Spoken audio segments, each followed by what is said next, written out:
education. Now, when we went to that meeting, before the meeting started, his lawyer stood up and said that this meeting is being held as a result of the DNA test that was conducted in November 2022 to asscertain if Lovina's child belongs to Apostle Chibuzo, as she allegedly claimed.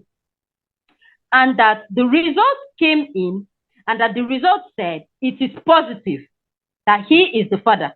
The lawyer said so? Yes, his lawyer said so. Sometimes it will result to me insulting him before he will send money. If I insult him, he will insult me back. He will abuse me. He will call me names. Sometimes I'll tell him, you're not ashamed that your child is begging you for money, for food. You tell him this? Yes, I do tell him. I told him, you're not ashamed. What you phone? Yes. I have most of the chats. I told him, you're not ashamed that your child is begging you for food, yet you're in public doing this and doing that. There was a time I told him that nobody would want to see your life behind the camera. He said, I'm stupid. I'm an ingrate. I'm this. But it is the truth. So at the end of the day now, that money he said he'll be sending for upkeep has been like that. It's always an issue before the money will come. So it makes me now keep coming back to him every month end. I keep coming back to him. So now fast forward to when they called this meeting. We went for the meeting the first day. We had the meeting. They asked me what happened. I told them everything. They Who all called the meeting? Who called the meeting? The church board. Okay, the church board is aware of what is happening. They know everything. They were the one that organized for the DNA test.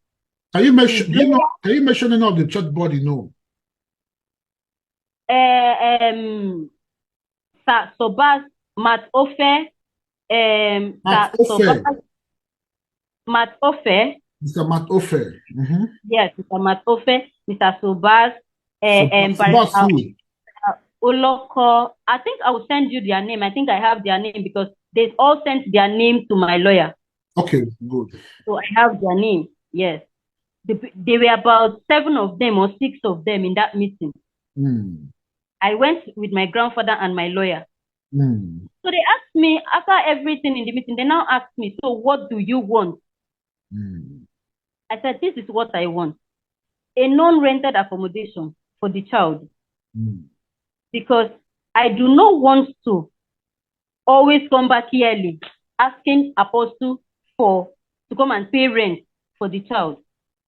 So I want a non-rented apartment for him, accommodation for him. I need money for his education.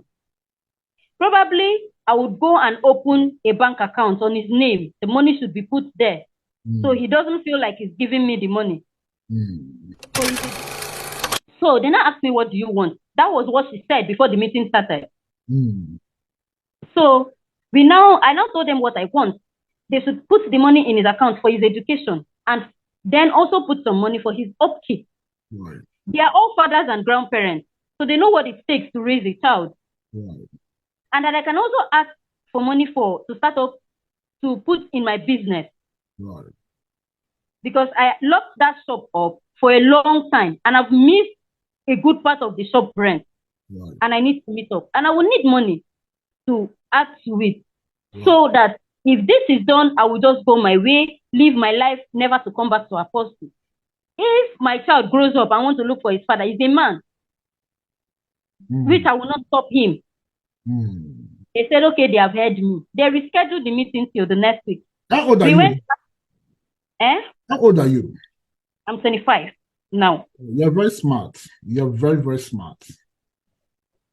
I love that. So, thank you, sir. So they now said, they rescheduled the meeting that we should come back the next week. We went back the next week. They now said, they were now talking and talking and talking, and they now said, so that they heard my request as of the last time. So that they cannot start looking for a house to buy right now for the boy, or start doing this or start doing that, or going to open a bank account. That right now they want to sum up everything and give me in cash, including the house, the upkeep, the business, the education and everything. I said, okay, it was still okay. Sir, to my greatest shock, I was told they will give me 5 million naira to go away with the child and never to come back to Apostle. This 5 million naira should cover his accommodation, his education, his upkeep, including the business. Out of the shock, I was like, is this a joke? Because me, I was shocked. Because I wanted to know if they were joking or they were pulling my leg. Right. But when I asked that question, I got to find out they were serious. One of them even said, that what do I mean by, is this a joke? That how much is rent? I can get a one room or a self-contained, 200,000 and pay for 5 years, which is 1 million naira. Deposit 1 million naira in account for the boys' education. Use the remaining one and start a business. From the profit of the business, I will pay the boys' school fees and be making money from it. And I was like, so you people expect me to take 5 million naira and go and be living with this boy, and I'll be watching his father doing charity more than that for people. He will even be building houses for people, but he cannot give his child a house. I told them I will not take it. I am not taking it. If they wanted the matter to go to court, the matter should go to court. I won't take the money. Right. One of them, by name is ofer, now said, you people are dealing with someone's life. This is a child's life. Exactly. My dear. Yes, that was his comment. He said, this is a child's life. You know what? I'm going to add 5 million naira from my pocket to you to make it 10 million naira. They fled up against him. They were angry. Now, what does he mean by that? What is he trying to say? What is he trying to prove? So are they now wicked? They fled up against him. This man was angry to the point that tears came out of his eyes. Was Apostle there? Yes. Apostle was not there. He never attended the meeting. So I told him I won't take the money. So when the man now said he was going to add money to make it 10 million naira, my sole aim was to walk away because the mess was too much. It was taking a good part of my life and I wanted to walk away. I wanted to walk away because my child was already 3 years as of that March. I didn't. He's getting smart, he's learning new things. So I don't want him growing into this whole environment. So I needed to walk away. When he said 10 million, I said, okay, sir. 10 million, I will take it because I was thinking with 10 million naira, if I take it, I can probably get maybe a working visa, get my son and myself maybe to Canada or to UK and start a whole life afresh. So I accepted the 10 million naira. They now said it has not finished. Since I have accepted the 10 million naira, I have to sign a document. I said I would sign. They asked my lawyer to go and draft a document. The meeting was over. My lawyer went and drafted a document that briefed what all this whole story I have been saying. My lawyer just briefed it, I think about 3 pages, putting his full name and my full name, and that they have confirmed that he is the biological father of the child. And they were giving me 10 million naira to go away with the child. But it does not affect the child's relationship with his father in the future. And this agreement was sent to them and they rejected it. They said it was too outright, that they will amend it. They now went and drafted their own agreement, changing his name from Chibuzo Gift Chinyere to Chibuzo Nwankwo. Me, I don't know who is Chibuzo Nwankwo. I did not have anything to do with Chibuzo Nwankwo. Yes. They changed his name to Chibuzo Nwankwo. And the narrative they put up in their agreement, they made it look like Chibuzo Nwankwo was a church member. And that I left my marriage to go and have an affair with Chibuzo Nwankwo, which resulted to a child. So when the church had and offered me financial assistance of 10 million naira to go away with my child, honestly, I still did not mind with the narrative they came up with. So I signed the document. I told them all I wanted was to walk away because personally, I was tired. I wanted to walk away. Because I know that whatever he continued doing and was doing, one day it will still come out.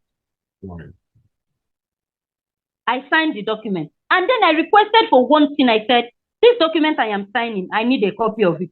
They say, for what? What do you need it for? You don't need it. I said, no, I need it. They said they will never give it to me. I said, fine. If you people will not give me a copy of a document that is even speaking against me, Even after I signed it, just to walk away. If you people will not give me a copy, I will not take the money.